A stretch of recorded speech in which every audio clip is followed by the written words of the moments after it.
পশ্চিমবঙ্গে কলেজে আজকে যে ল কলেজে যে ঘটনাটা ঘটেছে সেই ঘটনার আমি তীব্র প্রতিবাদ জানাই।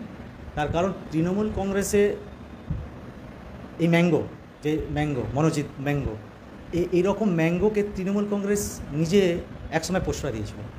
আপনারা জানেন কি জানেন না, 2022-23 সম্ভবত এই ম্যাঙ্গো পুলিশের গাড়ি ভাঙচুর করেছিল। তখন প্রশাসন তার বিরুদ্ধে কোনো ব্যবস্থা নেয়নি।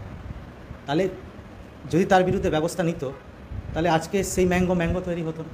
সেই ম্যাঙ্গো কোনোদিনই কোনো মেয়েকে গণধর্ষণের ক্ষমতা পেত না। তো আজকে এই পুরো ব্যাপারটাকে আড়াল করার চেষ্টায় যে তৃণমূল কংগ্রেসের কিছু মন্ত্রীর আমি বিবৃতি শুনছিলাম যে ও কেউ নয়, আমরা তাকে চিনি না। তো কন্ট্রাকচুয়াল চাকরি যে গভর্নিং বডির প্রেসিডেন্ট বজবজের বিধায়ক অশোক দেব, যেখানে ওনাকে কন্ট্রাকচুয়াল চাকরিতে ব্যবস্থা করে দিয়েছিল, তা কি পুরো গভর্নিং বডি, পুরো কলেজ কি ব্যাপারটা জানতো না যে ম্যাঙ্গোর স্বভাব কীরকম? তাহলে এটা একটা জিনিস প্রমাণ হয়ে গেল যে আগামী দিনে চলার মতো তৃণমূল কংগ্রেস আর এই পশ্চিমবঙ্গ রাজ্য তাকে মেনে নেবে না। এবারে কোনো প্যাকেজ কাজ করবে না। বাংলার মানুষ এটা বুঝতে পেরে গেছে। যেই জায়গায় মা মাটি মানুষের যে শব্দটা আসছে, যে স্লোগানটা মমতা বন্দ্যোপাধ্যায় আমাদের মুখ্যমন্ত্রী নিয়ে এসেছিলেন, সেই মা মাটি মাকে পুরোভাবে লাঞ্ছিত। আপনি দেখুন সন্দেশখালী, আপনি দেখলেন আরজিকর, অভয়া, সব কিছু কারোর কোনো বিচার হয়েছে নাকি? কারোর কোনো বিচার হয়নি আজ পর্যন্ত। সব জিনিস ওইভাবেই পড়ে রয়েছে।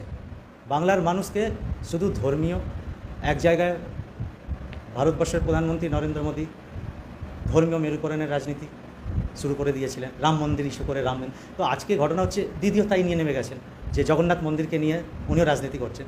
তো এই ধর্মীয় রাজনীতি এই কারণ একটাই হচ্ছে যে যুব সমাজকে কোনো রকমভাবে এগিয়ে যেতে দেওয়া হবে না। কেন কি, যুব সমাজ যদি এগিয়ে যায় তাতে কোনো রকমভাবেই তারা চাকরি চাইবে, তারা অনেক কিছু চাইবে, যেন সেই জিনিস তারা না চায়। শুধু রাম তো বলে দেননি, রাম কি বলে দিয়েছেন যে কর্ম করো না?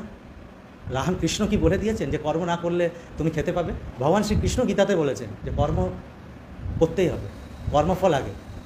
তো আজকে যা অবস্থা বাংলার অবস্থা খুবই খারাপ অবস্থায়। তা আমি প্রত্যেক মানুষের কাছে আবেদন জানাবো যে আপনারা এগিয়ে আসুন। আর এই রকম দুটোই সরকার, এক অঙ্কুরের দুই ফুল, বিজেপি আর তৃণমূল, যে দুজনই যেইভাবে সাম্প্রদায়িক বা ধর্মীয় মেরুকরণ চারিদিকে ছড়াচ্ছে তার প্রতিবাদ করে।